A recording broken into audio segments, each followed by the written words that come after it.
Isak tangis keluarga mewarnai pemakaman Milawati, seorang pedagang gorengan yang tewas ditabrak mobil Selasa siang kemarin.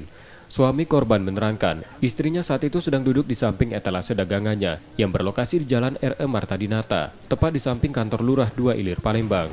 Datang mobil dari arah Lembabang menuju Pusri yang oleng ke kiri dan menabrak korban serta dagangannya. Korban meninggalkan suami dan 2 orang anak dan dimakamkan di TPU Kandang Kawat. Dapat kabar dari tetangga bahwa gerobak ibu ditabrak orang, dia bilang gerobak. Cuman kejadian ibu yang tertabrak sih nggak ada kan, nggak tahu. Cuman gerobaknya ditabrak mobil gitu ya. Nggak untuk sekarang ini kan istilahnya gimana ya? Saya selesaikan masalah. Masih berduka masalahkan si ini dulu, selesai dulu, entah nantinya lah.